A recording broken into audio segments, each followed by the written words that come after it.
दार्जिलिंग की सर्द रात थी। कोहरा इतना घना था कि हाथ को हाथ नहीं सूझ रहा था।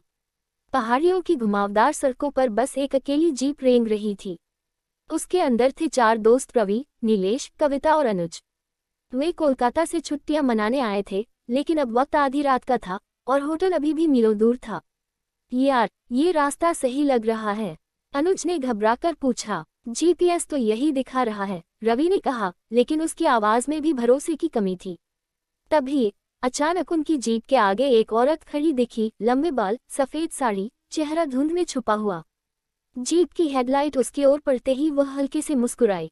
भाई, ये क्या था? नीलेश की आवाज कांप गई। कोई मदद मांग रही होगी, कविता ने कहा। चलो देखते हैं। रवि ने धीरे से ब्रेक लगाया। जैसे ही उसने खिड़की नीचे की, वो औरत झुककर अंदर देखने लगी। उसकी आंखें असामान्य रूप से बड़ी और काली थीं। क्या आप मुझे आगे छोड़ देंगे? उसकी आवाज अजीब सी गूंजती हुई थी।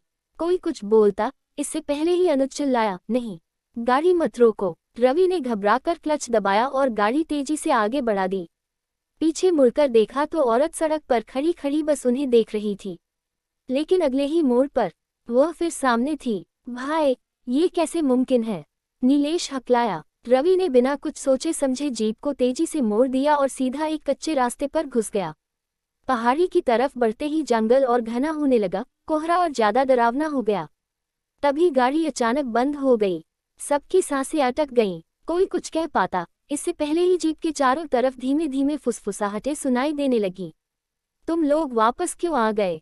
कविता ने कांपते हुए इधर उधर देखा और बोला, कौन बोल रहा है? कोई जवाब नहीं आया, लेकिन पेड़ों के बीच सफेद साड़ी वाली आकृति फिर दिखी, इस बार बिल्कुल करीब। अनुज ने धीरे से कहा, हमें यहाँ से भागना होगा। ये जगह ठीक नहीं है। गाड़ी स्टार्ट ही नहीं हो रही। रवि ने पसीना पोंछते हुए कहा। तभी कविता की चीख गूंज उठी। उसकी नजरें पीछे की सीट पर थी, जहां एक सड़ा गला, कटा फटा चेहरा झांक रहा था। जीप के शीशों पर खरोंचने की आवाजें आने लगीं। नीलेश ने कांपते हाथों से फोन निकाला, लेकिन स्क्रीन पर सिर्फ अजीबोगरीब टेक्स्ट नजर आ रहा था, तुम बच नहीं सकते। अचानक पीछे की सीट से कंकाल जैसी हाथों की एक झलक दिखी और कविता को अंदर खींच लिया। उसकी चीख पहाड़ियों में गूंज उठी। रवि और अनुज ने झटके से दरवाजा खोला और भागने लगे। उनके पीछे बस नीलेश था, जो कांपते हुए लड़खड़ा गया। नीलेश! रवि ने उसे उठाने के लिए हाथ बढ़ाया, लेकिन तभी एक ठंडी हवा चली और नीलेश अचानक हवा में ऊपर उठ गया। उसकी गर्दन के चारों ओर किसी अदृश्य चीज का शिकंजा था। उसकी आंखें बाहर निकल आईं और अगले ही पल, क्रैक, उसकी गर्दन मुड़ गई और उसका शरीर वहीं लटक गया। रवि और अनुज घबराकर अंधेरे में दौड़ने लगे। उन्होंने देखा, सामने एक पुराना बंगला खड़ा था। बिना सोचे समझे वे अंदर घुस गए। बंगले के अंदर का नजारा और भी खौफनाक था। दीवारों पर खून के धब्बे, फर्श पर टूटी हुई हड्डियां और कोनों में सरसराते साए। हमें यहाँ नहीं आना चाहिए था, अनुज ने कांपते हुए कहा।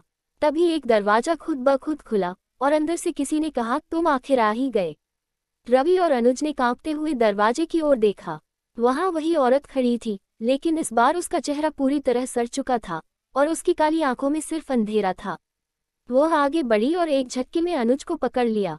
उसकी चीख सुनाई दी, लेकिन रवि ने भागने के अलावा कुछ नहीं सोचा। वह अंधाधुंध दौड़ता रहा, दौड़ता रहा।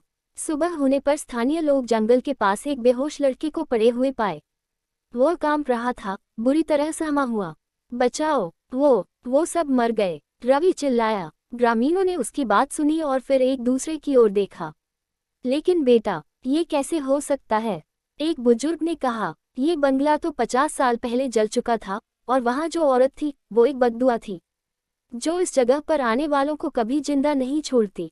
रवि की आंखें फटी की फटी रह गईं। लेकिन सबसे डरावनी बात यह थी कि उसके मोबाइल पर आखिरी रिकॉर्ड हुआ वीडियो अपने आप चलने लगा। वीडियो में वही औरत रवि की ओर देखकर हंस रही थी। तुम बच नहीं सकते। अगर आपको ये कहानी पसंद आई तो चैनल को सब्सक्राइब जरूर करें। अगली बार हम एक और डरावनी कहानी लेकर आएंगे। क्या आप तैयार हैं?